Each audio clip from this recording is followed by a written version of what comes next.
This is why I'm so excited about this technology to bring it into the physical world. You know, how can we accelerate engineering tasks like bottling? We all drink water, we have a soft beverage, and that's what all this is about. Yeah, and also food and beverage is always a high-speed task.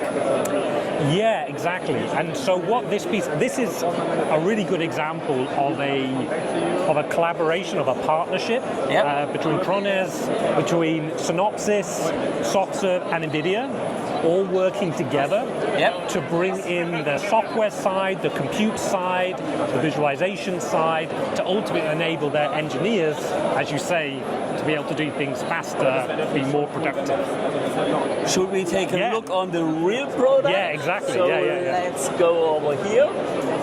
So obviously, Krones is world renowned for the technology around like bottling and manufacturing. And what I love about this is it basically shows the complexity of how you need to fill the bottles, right? But how many bottles do you fill? What is the optimum shape of the bottle? How fast should it be rotating around? What's the process to be doing all the cap? You want to try and you have to close the cap, you have to bring the label on it, and so on. There are more processes only to fill the bottle. So what this collaboration has all been about is enabling them to build a digital twin using a combination of NVIDIA Omniverse libraries, using Synopsys software tools, Microsoft Azure Compute, and brought together through Softserve to build this digital twin where they can interactively be deciding in real time what should be the optimum way of doing this process through simulation, and then actually put it into the physical world. So the advantage by using NVIDIA technologies during the developing of the machine? Exactly. So, one of the things that Jensen always talks about is this idea of simulating before manufacturing. How can we simulate the world? And this is a classic example of what-if scenarios.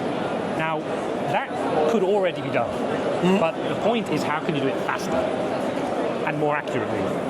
That is always the task that you have to solve to be faster, to be more accurate. Exactly. So, for example, let's go into a very specific detail. You want to do the simulation of the fluid going inside the bottle. Right? So for every single time you do it, you need to do that simulation. Well, if you're doing that on CPUs, it was taking hours to do those simulations. And so what we brought is we've been working together with Synopsys to get the GPU acceleration of their code to do that simulation, and now it goes from being many hours to just minutes. So that means that their engineers can do these simulations much faster than they could do before. On the NVIDIA side, there's two core technologies. One is how can we accelerate the simulation code using GPU acceleration, and of course the underlying software libraries that we built, to do that. And the second key piece is the Omniverse libraries that enable you to build that digital twin where you can bring all these components together from the simulation, from the CAD, into one environment where you can quickly be doing that what-if scenario. And so those two technologies coming together enables what this to happen. And NVIDIA is still working on the process to close the gap between simulation and real world. Exactly. I mean, our vision is to be able to simulate everything, right? We want to be able to do that. And that's the vision that engineers want. They want to be able to do all their trial and error in the digital world and not to waste any time building a manufacturing that is wrong, because it's slower, costs more money, right? Time and also costs. Because when you use different type of hardware, you have to pay for that. Exactly. And what's great about this is, hopefully people watching this can think, well, if it works for this, maybe it could work for their application. And that's exactly what we're seeing. This use of digital twins, GPU acceleration is true across the whole of engineering.